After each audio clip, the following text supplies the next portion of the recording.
రాష్ట్రంలో తిరుగులేని అధికారాన్ని అనుభవించిన నేతలు వారు.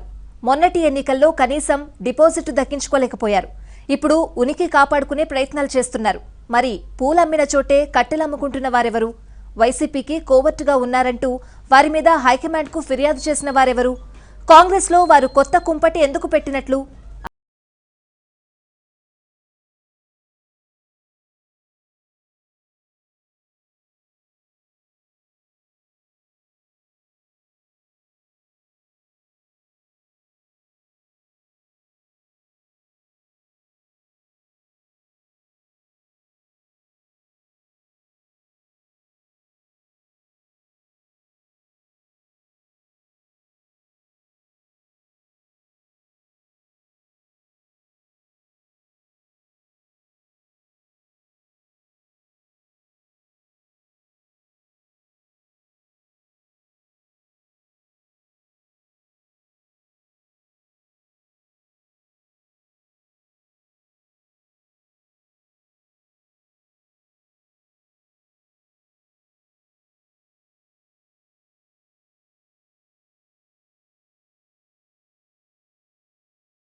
కేంద్రంలో తాము అధికారంలోకి వస్తే మొదటి సంతకం ప్రత్యేక హోదా ఫైల్ పైనే అని రాహుల్ గాంధీ హామీ ఇచ్చారు కూడా. దీంతో రాష్ట్రానికి కావాల్సినవి ఇచ్చే వారితో కలిసి పనిచేస్తామని తెలుగుదేశం పార్టీ కూడా స్పష్టమైన ప్రకటన చేసింది. రాహుల్ ప్రకటనను జనంలోకి తీసుకెళ్లే పనిలో బిజీ అయ్యారు కాంగ్రెస్ నాయకులు. పీసీసీ చీఫ్ రఘువీరారెడ్డి తదితరులు ఇంటింటికి కాంగ్రెస్ పేరిట పర్యటిస్తూ పార్టీకి పూర్వ వైభవం తెచ్చేందుకు పాటుపడుతున్నారు. అయితే ఈ సందర్భంగా కాంగ్రెస్ పార్టీలో కొందరు నేతల తీరు సీనియర్లకు మింగుడు పడడం లేదు. ఆ కొందరు చంద్రబాబును టార్గెట్ చేయడమే దీనికి కారణం. ఏపీకి అన్యాయం చేసిన బీజేపీని వదిలి, బీజేపీని ఒక్క మాట అనని జగన్మోహన్ రెడ్డిని కూడా వదిలి కేవలం చంద్రబాబును మాత్రమే వారు విమర్శిస్తూ ఉండడంపై అభ్యంతరాలు వ్యక్తం చేస్తున్నారు పార్టీ ముఖ్యులు.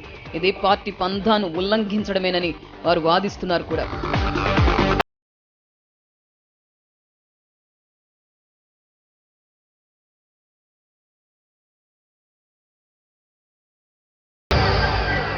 వైఎస్ఆర్ కాంగ్రెస్ పార్టీ అధినేత జగన్ టీడీపీతో పాటు కాంగ్రెస్ పార్టీని టార్గెట్ చేసి విమర్శలు గుప్పిస్తున్న సంగతి తెలిసిందే. అయినా కొందరు కాంగ్రెస్ నేతలు జగన్ను ఒక్క మాట అనకపోవడం ఏంటన్నదే ప్రశ్న. అందుకే ఆయా నేతలపై ఏఐసీసీ అధినేతకు ఫిర్యాదులు చేశారట ఏపీ సీనియర్లు. విజయవాడ ఆంధ్రరత్న భవన్లో జరిగిన కార్యక్రమంలో పోలవరంపై షార్ట్ ఫిల్మ్ను ప్రదర్శించడాన్ని వారు తప్పుపడుతున్నారు. ఇటీవల రాహుల్ గాంధీ కర్నూలు జిల్లాలో పర్యటించారు.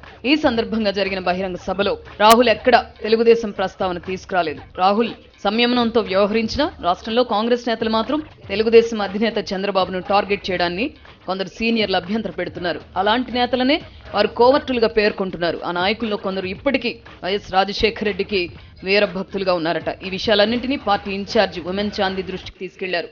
అయితే కొంత సంయమనం పాటించాలని ఆయన వారికి సూచించినట్టు తెలుస్తోంది.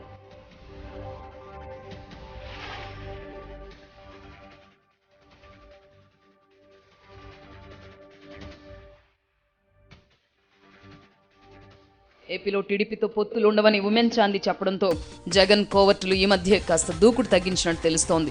ఫిర్యాదులు వెళ్లడం వల్ల కూడా వారు సైలెంట్ అయ్యారని అంటున్నారు. పైగా ఇటీవల జరిగిన కాంగ్రెస్ అగ్రనేతల సమావేశంలో కొందరు నేతలు ఆ కోవర్టుల సమక్షంలోనే జగన్ ఏకిపారేశారట. పులివెందుల పౌరుషానికి 10 జన్పథ్కు మధ్య పోటీ అని జగన్ అంటున్నారని, ఆయన్ని లక్ష్యంగా చేసుకుని ముందుకెళ్లాలని హితవు పలికారట. దీంతో ప్రస్తుతానికి ఆ బ్యాచ్ మౌనం దాల్చిందట. అయినా సరే కోవర్టులపై ఓ కన్నేసి ఉంచమని పార్టీ ముఖ్యులతో చెప్పిందట హైకమాండ్. చూద్దాం ఈ పరిణామం ఎటు దారి తీస్తుందో.